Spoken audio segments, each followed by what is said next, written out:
بسم الله الرحمن الرحيم الحمد لله والصلاة والسلام على رسول الله ما بعد. الفصل الثالث. عن عبادة ابن الصامت رضي الله عنه قال: سمعت رسول الله صلى الله عليه وسلم يقول: من شهد أن لا إله إلا الله وأن محمدا رسول الله حرم الله عليه النار. عبادة ابن الصامت رضي الله عنه বলতেছেন যে আমি রাসূলুল্লাহ সাল্লাল্লাহু আলাইহি ওয়াসাল্লাম থেকে শুনেছি, যে ব্যক্তি সাক্ষী দেবে লা ইলাহা ইল্লাল্লাহ, আল্লাহ ছাড়া কোনো মাবুদ নেই। এটা ব্যাখ্যা আপনারা বারবার শুনছেন। লা ইলাহা ইল্লাল্লাহ সাক্ষী দেওয়া মানে কি? আর ওয়া আন্না মুহাম্মাদান রাসূলুল্লাহ, একটা হলো কি মুহাম্মদ আল্লাহর রাসূল। এই দুটো সাক্ষী যে দিবে যে ব্যক্তি, এটার মানে পুরা সংক্ষিপ্ত কথা হলো ঈমান। আর এটা সংক্ষিপ্ত ব্যাখ্যা হলো ঈমান। যার অন্তরে ঈমান থাকবে, আল্লাহর উপরে বিশ্বাস করবে, রাসূলের উপরে বিশ্বাস করবে, তো এটা মেইন জিনিস দুইটা। এটা যদি করে তাহলে বাকি সব চলে আসে। বাকি যেগুলা এখানে মূলত ঈমান তো আল্লাহর উপরে, কিন্তু নবীদের কথাটা যে বলা হয় বারবার, যেমন নাকি রাসূলুল্লাহ সাল্লাল্লাহু আলাইহি ওয়াসাল্লামের মানে যে রাসূল, এটা সাক্ষী দিতে হবে। এটা হলো প্রত্যেক যুগে যিনি নবী আসবেন ওনার ব্যাপারে সাক্ষী দিতে হবে, মানে আল্লাহর বান্দা যে, এটা বোঝার জন্য। কারণ আল্লাহ থেকে তো ডাইরেক্ট কেউ পাবে না, তো আল্লাহ যার কাছে পাঠাইছেন ওনার মাধ্যমে আমাদেরকে যাইতে হবে। এটা হলো মুহাম্মদ রাসূলুল্লাহ সাল্লাল্লাহু আলাইহি ওয়াসাল্লাম। এখন রাসূলুল্লাহ সাল্লাল্লাহু আলাইহি ওয়াসাল্লামকে যদি মানে, তো ওনার যে সময় আল্লাহ তাআলা ওনাকে যে সময়টা দিয়েছে, ওই সময়ের মধ্যে ওনার মাধ্যমেই আল্লাহর কাছে যাওয়া যাবে। মানে এই মাধ্যম ছাড়া অন্য কোনো মাধ্যমের কোনো রাস্তা নেই। তো রাসূল সাল্লাল্লাহু আলাইহি ওয়াসাল্লাম যেই রাস্তা শিখাইছে, ওই রাস্তাকেও বিশ্বাস করে এবং আল্লাহর উপরে বিশ্বাস করে, তাহলে এরপরে বাকি যতগুলি বিষয় আছে ঈমানের বা বিশ্বাসের, সবগুলি এমনি চলে আসে। কারণ রাসূলকে বিশ্বাস করা, আল্লাহকে বিশ্বাস করা, তাহলে আল্লাহর কালামকে বিশ্বাস করা হয়ে যাবে, ফেরেশতাদেরকে বিশ্বাস করতে হবে, আখিরাতকে বিশ্বাস করতে হবে, মওতকে, তারপরে দুজখকে, তারপরে জান্নাতকে, মানে যা কিছু কোরআনের মধ্যে আছে সব কিছু তো বিশ্বাস করতে হবে। না হয়তো আল্লাহর বিশ্বাসই তো হলো না। তো একটা এটাকে বাধ্য করে সব কিছুকে। সেই হিসাবে সংক্ষিপ্তভাবে যদিও বা বলা হয়, তা আসল উদ্দেশ্য হলো ঈমান যার থাকবে, যার অন্তরে এই সাক্ষী থাকবে লা ইলাহা ইল্লাল্লাহ মুহাম্মাদুর রাসূলুল্লাহ বলে যে সাক্ষী দিবে যে লা ইলাহা ইল্লাল্লাহ মুহাম্মাদুর রাসূলুল্লাহ, এরকম হারামাল্লাহু আলাইহিন নার, আল্লাহ তাআলা তার উপরে জাহান্নাম হারাম করে দেবেন। এইখানে হারাম করে দেওয়ার অর্থ, মানে কেউ বলতে পারে যে মোটেও যাবে না। দুখুল দুইটা থাকে, দুখুলে আউয়ালি অথবা দুখুলে মানে উখরাবি, এরকম থাকে। হয়তো আল্লাহ তাআলা জাহান্নাম হারাম করে দেবে মানে মোটেও সে যাবে না জাহান্নামের মধ্যে, হ্যাঁ, জাহান্নাম থেকে একেবারে বাঁচাই দেবে, হ্যাঁ, এটাও হতে পারে। অথবা হতে পারে এখান থেকে দুখুল আউয়ালি মুরাদ না, পরে হারাম করবে, অথবা ওকে শাস্তি দেওয়া হবে, শাস্তির পরে আল্লাহ তাআলা তাকে ক্ষমা করে এরপর থেকে বলবে যে এখন থেকে তোমার জন্য জাহান্নাম হারাম। এটা হইতে পারে যদি কোনো কবিরা গুনাহ সে করে থাকে, কোনো রকমের বড় পাপ করে থাকে, যেটা আল্লাহ তাআলা হয়তো বা ছাড়া ক্ষমা করবেন না, এরকম যদি কিছু হয়, তাহলে এটা আল্লাহর সুপুর্দ, আল্লাহ তাআলা চাইলে পারে। এটাই আমাদের আকীদা বিশ্বাস, যে আল্লাহ চাইলে বড় থেকে বড় গুনাহ ছেড়ে দিতে পারেন, আল্লাহ চাইলে ছোট থেকে ছোট বিষয়ের উপরও আল্লাহ বান্দাকে ধরতে পারেন। আল্লাহকে কেউ রূপটুপ করেনেওয়ালা কেউ নেই। তবে আল্লাহ তাআলার এটা যে নিয়ম এবং দস্তুর, আল্লাহ সুন্নত, এটা হলো কি, শিরিকের উপরে কারো মত হলে, কুফরের উপরে মত হলে আল্লাহ কখনো ক্ষমা করবেন না। এটা স্পষ্ট ঘোষণা চলে আসছে কোরআনে, হাদিসে, সব জায়গায়। সুতরাং শিরিকের উপর মানে বর্তমান থাকা অবস্থায় কেউ যদি এরকম আশা করে যে আমি শিরিকের উপর হইলেও কি হয়েছে, আমারও একদিন মুক্তি হবে, তাই এটা ভুল আছে, এটা ঠিক না। এবং মানে ইসলামের মধ্যে শিয়া যদি কেউ বলে যে আল্লাহর মানে রহমতের আশা করে কিয়ামতে গিয়া, দেখো মারাত্মক ভুলে আছে, যেহেতু আল্লাহ তাআলা বলেই দিছে স্পষ্ট। তা এই ছাড়া তোমাদের আর কোনো মানে উপায় হবে না। সুতরাং এটাকে নিসবে, মরার আগে এটাকে নিয়ে আসবে। তো মানুষ না কবে মরবে, তাহলে সুতরাং যে কোনো সময় তৈরি থাকা দরকার মানুষকে, মানে ইসলামের পথে এসে নিজেকে তৈরি করা দরকার। এরকম সেম হাদিস কিছু পরে আসতেছে, এইখানে বলছে শাহাদা, বলতেছে সাক্ষী। তো সাক্ষী যেটা বলেন এটা মানে মানুষ জানে বুঝে ভালো করে দেমাগের ভিতরে ঢুকায় তারপরে সাক্ষীটা হয়, না হয়তো এমনি তো আর সাক্ষী দেওয়া যায় না। এটা এইরকম বিশ্বাস যদি না হয় আপনি সাক্ষী দিবেন কেমনে? তো সাক্ষীর কথাটার ভিতরেই অনেক কিছু লুকায়িত থাকে, জানা, ইয়াকিন করা, পুরোপুরি বিশ্বাস করা, হ্যাঁ, ইলমুল ইয়াকিন, হাক্কুল ইয়াকিন, বলছেন সব কিছু ভিতরে থাকে এই সাক্ষী। এই জন্য মানে শাহিদা বলছেন। অন্যান্য হাদিস দ্বারা আরও বেশ কিছু মানে বিষয়, এটার সাথে আরও কিছু কন্ডিশন যেটা আছে এটাও বুঝে আসতেছে। যেমন পরের হাদিস, যেমন হযরত উসমান রাদিয়াল্লাহু আনহুর কথা, উসমান রাদিয়াল্লাহু আনহু قال رسول الله صلى الله عليه وسلم من مات وهو يعلم أنه لا إله إلا الله دخل الجنة। হযরত উসমান গনি রাদিয়াল্লাহু তাআলা আনহুর ব্যাপারে আপনারা জানেন, ইসলামের দ্বিতীয় খলিফা হযরত উসমান গনি রাদিয়াল্লাহু তাআলা আনহু, এবং প্রথম মুসলমানদের মধ্যে একজন। হযরত আবু বকর সিদ্দিক রাদিয়াল্লাহু আনহুর দাওয়াতে যারা যারা মুসলমান হয়েছিলেন, রাসূলুল্লাহ সাল্লাল্লাহু আলাইহি ওয়াসাল্লামের কাছে আসিয়া বায়াত করছিলেন, তাদের মধ্যে হযরত উসমান গনি রাদিয়াল্লাহু আনহু ছিলেন। হযরত উসমান এত হায়ার মধ্যে এত বেশি মানে লজ্জার মানে গুণটা এত বেশি ছিল ওনার মধ্যে, যে বলা হয় যে উনি যখন আসমানের ফেরেশতা আমাকে হায়া করত, এরকম ভাবে লজ্জা এরকম বেশি ছিল। একবার রাসূলুল্লাহ সাল্লাল্লাহু আলাইহি ওয়াসাল্লাম বসেছিলেন ঘরের মধ্যে, তো কাপড় মনে করেন এই যে হাঁটুর মধ্যে অনেক সময় মানুষের কাপড় থাকে না, এমনি বসছে আর কি, স্বাভাবিক অবস্থায় বসছে। তো হযরত আবু বকর সিদ্দিক রাদিয়াল্লাহু আনহু আসার জন্য অনুমতি চাইছেন, তো রাসূল সাল্লাল্লাহু আলাইহি ওয়াসাল্লাম আসতে বলো, ওই অবস্থাতেই আসতে বলো, মানে কাপড় চোপড় যেভাবে আছে সেভাবে বসতেন, আসতেন। তারপরে হযরত ওমর অনুমতি চাইছে, আসতে বলছে, বলছে আস। হযরত ওমর যখন অনুমতি চাইছে, হযরত আয়েশা একটু ভিতরে ঢুকে গেছে, কারণ উনি তো বাপ ছিলেন। এখন হযরত ওমর তো আবার আগিয়া না, বাপ না। তো হযরত ওমর আসছে, এরকম অবস্থায় রাসূল সাল্লাল্লাহু আলাইহি ওয়াসাল্লাম বসেছিলেন, কথা বলতেছে। কিছুক্ষণ পরে হযরত উসমান আসছে, উনি অনুমতি চাচ্ছে ভিতরে আসার জন্য। তখন রাসূল সাল্লাল্লাহু আলাইহি ওয়াসাল্লাম কাপড় চোপড় ঠিক করে বসে বলতে, এবার আসতে বলো। এইটা হযরত আয়েশা দেখছে। আয়েশা দেখার পরে বলতে, পরে যখন এরপরে হযরত আলী আসছে, তো মজলিস ছিল, কিছুক্ষণ পরে চলে গেছে। তো রাসূল সাল্লাল্লাহু আলাইহি ওয়াসাল্লাম পরে হযরত আয়েশা জিজ্ঞাসা করছে রাসূল সাল্লাল্লাহু আলাইহি ওয়াসাল্লামকে, ইয়া রাসূলুল্লাহ, আজকে এই কাণ্ড দেখলাম কেন, এটা কি রহস্য কি? ওসমান যখন অনুমতি চাইলো করে এরকম করে মানে বসলেন, প্রথমে এদের জন্য এরকম কোনো ইন্তজাম দেখলাম না, কারণটা কি? তো রাসূল সাল্লাল্লাহু আলাইহি ওয়াসাল্লাম বলছে যে ওসমানকে ফেরেশতারাও হায়া করে, এরকম কথা বলছে রাসূল সাল্লাল্লাহু আলাইহি ওয়াসাল্লাম। মানে এত বেশি লজ্জা আল্লাহ তাআলা মানে দিয়েছিলেন।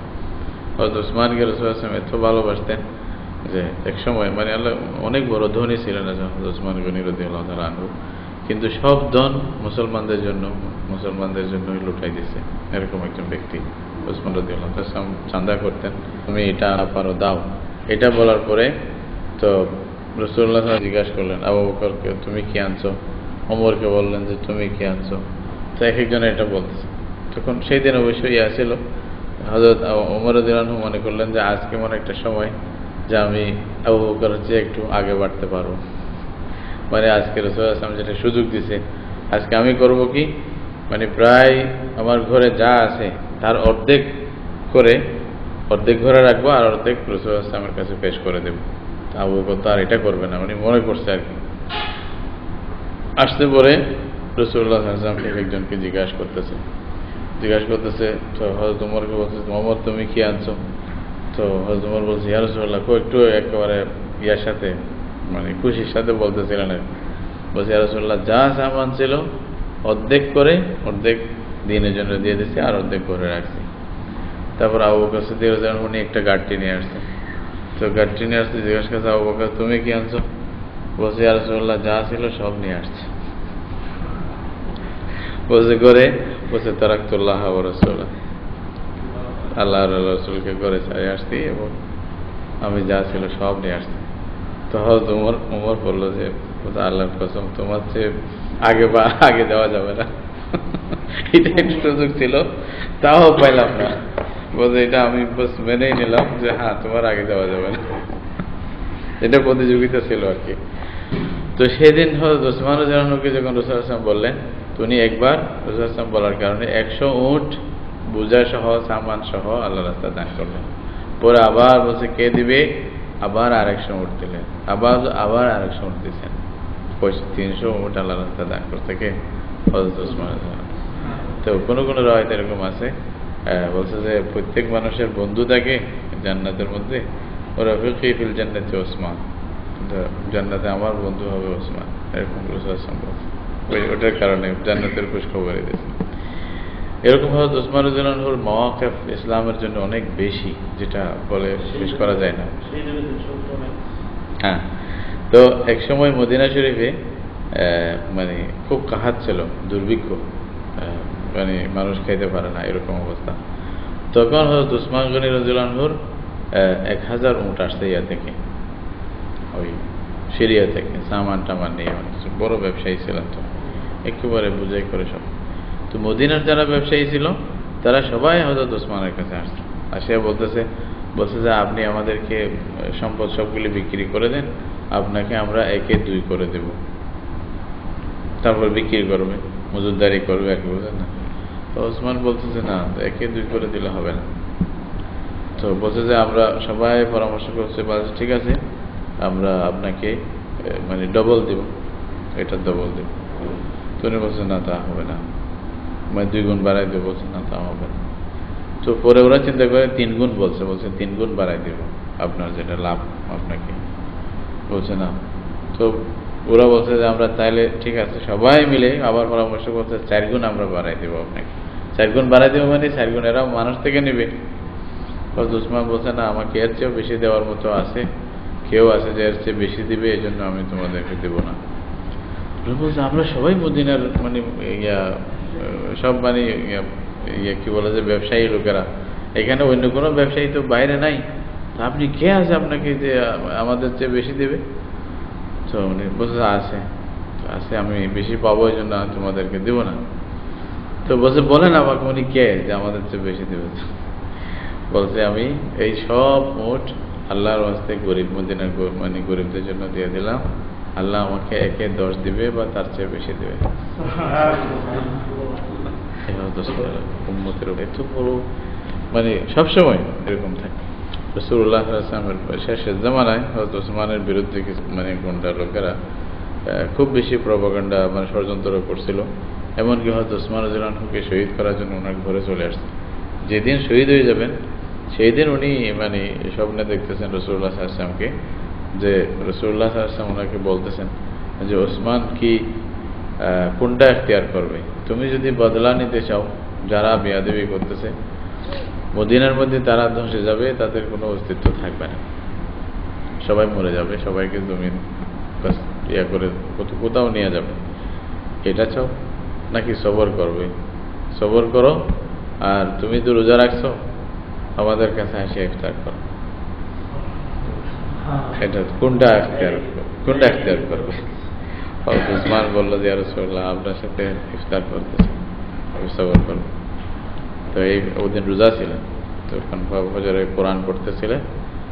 মানে যখনই মানে উনি ওনার ঘরের দেওয়াল পাড়ি দিয়ে লোকেরা কিছু গুন্ডা লোকের কিন্তু সবার ওই যে বড় দুষ্ট ছিল তার নেতৃত্বে কিছু লোকেরা এসে ওই ঘরের মধ্যে অ্যাটাক করছে।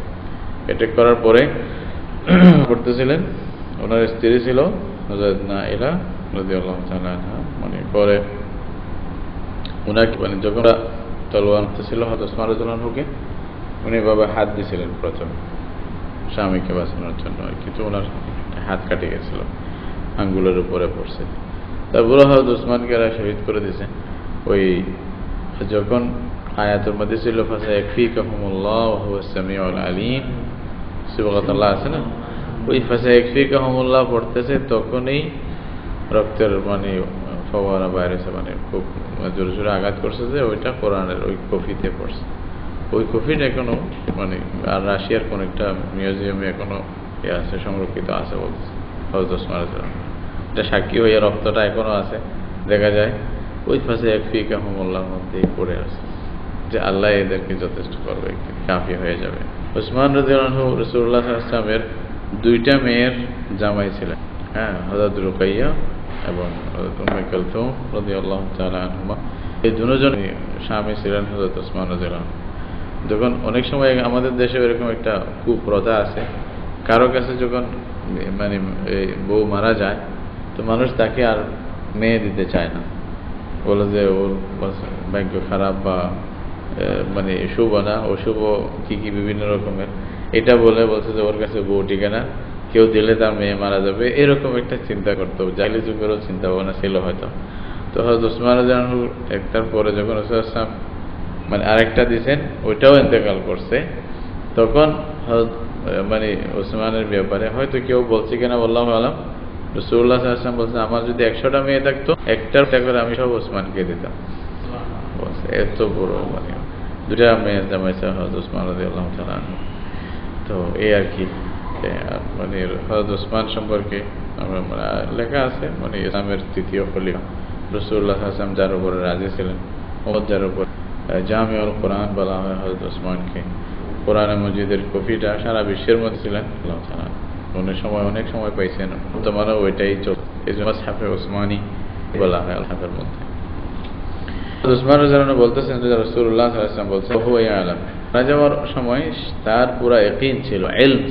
তো ইলম আসলে ইলম কিন্তু পৌঁছার আগে কোন একটা জিনিস তার কয়েকটা মানে ধাপ থাকে।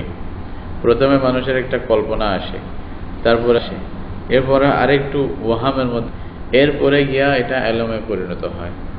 কারণ প্রথমে এটা পুরোপুরি হয়তো ইলম হয় না।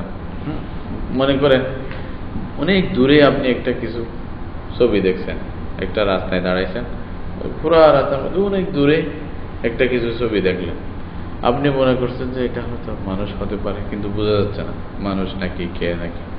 আর একটু কাছে যখন আসবে স্পষ্ট হবে মানুষের, হ্যাঁ এটা তো মানুষ, কিন্তু মানুষের মধ্যে কে এটা হয়তো জানেন না। আরো যখন কাছে আমার ভাই কথা এখন এলম হয়ে গেল, এটাকে এলম বলে। তাহলে এলম পর্যন্ত পৌঁছার আগে বেশ কিছু ধাপ আছে, যারা যে সাল্লাম অথবা ওই মন্তব্যের কিতাব পড়ছেন তা জানেন অবশ্যই। একটার পর একটা তারপরে গিয়ে 10টা স্তর পার করে এলমে পৌঁছে একটা জিনিস, বুঝলেন? এটা এলম, এটা যা তার। তো যদি আমরা মনে না থাকে, সন্দেহ থাকে, এটাকে এলম বলা হয় না, এটাকে জন বলে অথবা শখ বলে, আর কিছু বলে। ইয়ালাম মানে পুরা ইয়াকিন আছে, পুরা জানা আছে। তো এই জন্য আসলে আরবি ভাষার মধ্যে শব্দগত যে বিষয়টা, এটা খুবই গুরুত্বপূর্ণ। একটা শব্দের মধ্যে অনেক কিছুর জবাব আছে, হয়তো আমি জানি না। যেমন নাকি একটা মেসাল হিসেবে বলতে পারি, কোরআনে বলছে যে ওয়া'লামু মা ফিল আরহাম, 5টা বিষয় আছে আল্লাহ ছাড়া কেউ জানে না। আল্লাহ ছাড়া কেউ জানে না মায়ের পেটের ভিতর কি আছে, আল্লাহ জানে, কেউ জানে না। আল্লাহ হচ্ছে ইলম, তাই না? তো শব্দ, কোরআনের শব্দ হলো ইয়া'লামু, আল্লাহ জানে, আল্লাহর ইলম। বর্তমান সায়েন্স ওই কিছু বুঝে না বুঝিয়েই করছে কি কোরআনের সাথে এটাতে সংঘর্ষিত বলে অনেক নাউজুবিল্লাহ পেশ করতেছে। বলছে কেন? বলছে খালি আল্লাহ জানে, মানুষও তো জানে। কি জানে? মানুষ আল্ট্রাসাউন্ড, মানে বিজ্ঞানের যুগ, এখন নতুন নতুন আবিষ্কার, আল্ট্রাসাউন্ডের মাধ্যমে মানুষ বলতে পারে ওইটা ছেলে না মেয়ে, এসে বলতে পারে। তাহলে এটা কেমনে বলো আল্লাহ ছাড়া কেউ জানে না? তো বেকুব এটাই তো বুঝে নাই যে এলমের অর্থ কি। একদম প্রথমত ডাক্তাররা এটা হলো কি আল্ট্রাসাউন্ড দিয়ে বিধে, এটা যখন দেখতেছে তখনই হয়তো বুঝতেছে, স্পষ্ট যদি হয় তাও, সবসময় স্পষ্ট হয় না, আবার অনেক সময় উল্টাও হয়। আবার তাও শুধু এতটুকু বলতে পারে, হ্যাঁ এটা হয়তো ছেলের মতো মনে হচ্ছে বা মেয়ের মতো মনে হচ্ছে, হতে পারে মেয়ে হবে, হতে পারে ছেলে হবে, এতটুকু। কিন্তু এটা চিন্তা আসবে কিনা, এটা কি খাবে কি খাবে না, এটার চিন্তা ভাবনা কি হবে, এটা কতদিন বাঁচবে, হ্যাঁ কতদিন কোথায় থাকবে, এর জীবনের প্রত্যেকটি মানে মুহূর্ত, প্রত্যেকটি ক্ষেত্র, প্রত্যেকটি বিষয় মানে শেষ পর্যন্ত হিসাব নিকাশ করে, এটা কালো হবে না, মানে লাল বর্ণ হবে না, এই হবে সে হবে, সব কিছু এটা মানে পূর্ণাঙ্গ নিয়ে আসবে নাকি অর্ধাঙ্গ নিয়ে মানে আসবে পৃথিবীতে, সব কিছুর ব্যাপারে আল্লাহ তাআলার ইলম আছে। এটাই তো দাবি করা হয়েছে আয়াতের মধ্যে, এটাই। কিন্তু এরা যদি মনে করে যে একটা সৃষ্টি হওয়ার পরে আমি পর্দা হটাইয়ে দেখলাম, হ্যাঁ এটা তো, এটাকে ইলম বলে নাকি? এটার সাথে ওইটার সাথে কি সম্পর্ক? পাগল আর বুঝিয়ে এরকম। এটা কোরআন যেটা দাবি করছে এটার সাথে কোনো বর্ষা কারোর সাথে হয় না যদি না বুঝে। সেই জন্য আরবি ভাষা জ্ঞান এবং আরবি ভাষার যে শব্দের যে তারতম্যগুলা, এটা বোঝার সাথে বড় সম্পর্ক আছে শরীয়ত বোঝা। শরীয়তের সাথে, এক একটা শব্দের সাথে, এক একটা বিষয়ের সাথে। এখানে আল্লাহ তাআলা ইলম বলছে, আর কিছু বলে নাই।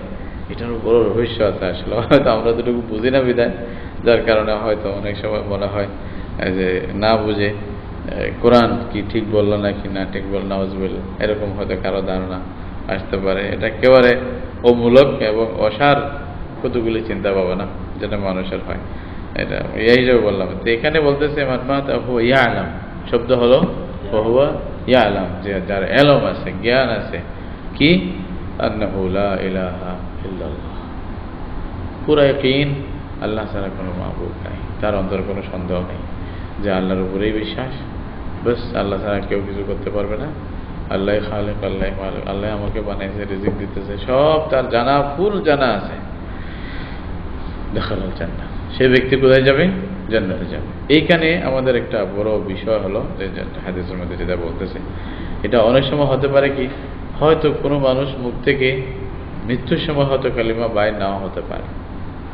ফর এক্সাম্পল, সুযোগ পাইল না, হঠাৎ অ্যাক্সিডেন্ট, হ্যাঁ পড়তেই পারে নাই, কিন্তু সেই লোকটা মানে যতদিন জীবন যাপন করছে তার পুরো বিশ্বাস ছিল, ইয়াকিন ছিল যে আল্লাহ আছে, এবং আল্লাহর উপরেই বিশ্বাস ছিল, আল্লাহর উপরেই তাওয়াক্কুল ছিল, ভরসা ছিল, আল্লাহরই ইবাদত করতেছে। তাহলে এই লোকটা মুখ থেকে কালিমা না পড়লেও ইনশাআল্লাহ সেও জান্নাতে যাবে। ওইটা তো আরো সৌভাগ্য, যদি মানে শেষ সময়ে যদি পড়তে পারে, এটা আরো অনেক ভালো। কিন্তু এছাড়াও এই হাদিস দ্বারা যেটা বুঝে আসতেছে, তার ইলম যদি থাকে এই ব্যাপারে লা ইলাহা ইল্লাল্লাহ, তাহলে সেও ইনশাআল্লাহ জান্নাতে যাবে। তাহলে কালিমা শুধু পড়লে হবে না, এখানে এই হাদিস দ্বারা বোঝা যাচ্ছে ইলমও লাগবে, কালিমা জানতেও হবে ভালো করে, এটার অর্থ মহত্ব কি, এটা শর্ত শরায়েত কি, এগুলা জানতেও হবে। তাহলে ইলম ছাড়া যদি এমনি কেউ পড়ে গেলে সে কোনো জান্নাতি হয়ে যাবে না, বুঝলেন না? ওই যে একজন নাকি জিজ্ঞাসা করছিল একজন বড় আলেম থেকে যে হযরত একটা ঘোড়া মারা গেছে, জানাজা পড়তে হবে কিনা। এক বড় মুহাদ্দিস ওনাকে প্রশ্ন করছে, একটা ঘোড়া মারা গেছে, এখন জানাজা পড়বো কিনা। এখন অন্য লোক যদি হইতো তাহলে হয়তো গালি দিত তাকে, বেকুব কোথাকার, এটা প্রশ্ন হলো, এরকম বলতো, ঠিক না? কিন্তু উনি ফকিহ ছিলেন, আসলে ফিকহের মধ্যে মাহির ছিলেন। উনি বললো যে ওইটা যদি কলমা পড়ে থাকে জানাজা পড়তে হবে। এখন কলমা পড়ছে কিনা তুমি ঠিক করো। কত সুন্দর উত্তর দিচ্ছে। এখন সে করুক, তো তুমি যদি এটা প্রমাণ দিতে পারো কলমা পড়ছে, তাইলে জানাজা পড়ো। পড়লে ওইটা প্রমাণ দেওয়া তো সম্ভব না, কে প্রমাণ দিবে, এটা কে বলবে, কাকে চাকরি করবে, ওইটাই ওইরকম কথা আর কি। যে একটা হাদিস, ওয়ান জাবের রাদিয়াল্লাহু আনহু ক্বালা ক্বালা রাসূলুল্লাহ সাল্লাল্লাহু আলাইহি ওয়াসাল্লাম, হযরত জাবের বলতেছেন রাসূলুল্লাহ সাল্লাল্লাহু আলাইহি ওয়াসাল্লাম বলেছেন, ফিনতানি মুজিবাতানি, দুইটি জিনিস এটা ওয়াজিব করে, ফরজ করে দেয়, এটা মানে আত্মবশ্যক করে। কি মানে কাকে? ক্বালা রাজুলুন ইয়া রাসূলুল্লাহ, এক ব্যক্তি বলল, ইয়া রাসূলুল্লাহ মাল মুজিবাতান, দুইটা জিনিস যে ওয়াজিব করে, এই দুই জিনিস কি? ক্বালা মান মাতা ইউশরিকু বিল্লাহি শাইআন দাখালান নার, যে ব্যক্তি আল্লাহর সাথে কাউকে শরীক করবে, শিরক অবস্থায় যার মওত হবে, তওবা নসিব হবে না, সে জাহান্নামে প্রবেশ করবে, এটা ওয়াজিব, করবেই, জরুরি, এখান থেকে তাকে কেউ বাঁচাতে পারবে না, এই একটা। আর এর অপোজিট, মান মাতা লা ইউশরিকু বিল্লাহি শাইআন দাখালাল জান্নাহ, আর যে আল্লাহর সাথে শরীক করবে না, এই অবস্থায় মারা গেছে, শিরক থেকে মুক্ত, তাহলে সে অবশ্যই জান্নাতে যাবে, এটা ওয়াজিব। তাহলে অনেক বড় কথা। এই পার্থক্য হলো শিরক করা আর না করা। তাহলে শিরক এটা হলো ঈমান বিধ্বংসী একটা জিনিস, মারাত্মক, মানে এমন জিনিস যেটা ঈমানকে ধ্বংস করে দেয়, যার কারণে হাদিসগুলো কিতাবুল ঈমানের মধ্যে আসতেছে। ঈমানের শত্রু কি এটা বলতে হবে না? শিরক শুধু যে আমাদের ঈমান না, এটা আপনি অবাক হয়ে যাবেন, নবীদের ঈমান পর্যন্ত ধ্বংস করে দেয় শিরক, এমন মারাত্মক ব্যাধি। কারণ আমাদের ঈমান এত মজবুতও না, আর কি কতই বা মজবুত হবে। এই হিসাবে দেখতে গেলে সাহাবায়ে কেরামের যে ঈমান, এটা তো আমাদের চেয়ে অনেক বেশি মজবুত, আর আম্বিয়াদের ঈমান সাহাবীদের ঈমানের চেয়েও আরো মজবুত, ঠিক না? এটা কোনো সব সাহাবীদের ঈমান এক পাল্লা দিলে একজন নবীর ঈমানের বরাবর হবে না। আর সব উম্মতের ইমান এক জায়গায় দিলে সাহাবীদের আদান দরজা একজন সাহাবীর ইমানের বরাবর হবে না, এটা রাসূল সাল্লাল্লাহু আলাইহি ওয়াসাল্লাম হাদিসে বলে দিয়েছেন। তো এখন যেখানে নবীদের ইমান ধ্বংস করতেছে শিরকে, তাহলে আমাদের ইমানের কি কথা? প্রশ্নই আসে না। কোথায় কোথায় আমাদের আমলেই কে বা ইমানেই কি? আল্লাহ তাআলা বলতেছেন ইয়াতে সূরা আনআমের মধ্যে, মানে ওয়ালাউ আশরাকু লাহাবিতা আনহুম মা কানু ইয়ামালুন, তারা যদি শিরক করত তাহলে যে আমল করতেছে সব ধ্বংস হয়ে যেত, তাদের ইমান আমল সব বরবাদ হয়ে যেত। সূরা জুমারে আসে আল্লাহ তাআলা রাসূলুল্লাহ সাল্লাল্লাহু আলাইহি ওয়াসাল্লামকে কি বলতেছেন? লাইন আশরাকতা লা ইয়াহবাতান্না আমালুক ওয়া লা তাকুনান্না মিনাল খাসিরিন। রাসূলুল্লাহ সাল্লাল্লাহু আলাইহি ওয়াসাল্লাম কি বলেন? সাইয়্যিদুল আউয়ালিন ওয়াল আখিরিন, সমস্ত নবীদের সর্দার, বলেন আপনিও যদি শিরক করতেন আপনার আমলও ক্যান্সেল। তাহলে শিরক মারাত্মক একটা জিনিস, যেটা ইমান বিরোধী, ইমান বিধ্বংসী, ইমানের জন্য একটা বোমের চেয়ে বড় বলতে পারেন, যেটা ধ্বংস করে দেবে ইমানকে। হয়তো আপনি শত শত বছর মানে যদি আমলও করেন, শেষ জীবনে গিয়ে যদি শিরক করে ফেলেন, সব ফিনিশ, সব খালাস, কোনো কাজ হবে না। এই জন্য শিরক থেকে বাঁচে থাকা খুব জরুরি। এই জন্যই এই যে এই হাদিসগুলো কিতাবুল ইমানের মধ্যে এখানে বর্ণনা করা হচ্ছে। ইমানের সাথে এটার এভাবেই সম্পর্ক। আল্লাহ তাআলা আমাদেরকে বোঝার জন্য, আমল করার জন্য তৌফিক দান করুক। ওয়া আখিরু দাওয়ানা আলহামদুলিল্লাহ। জাযাকুমুল্লাহ খাইরান।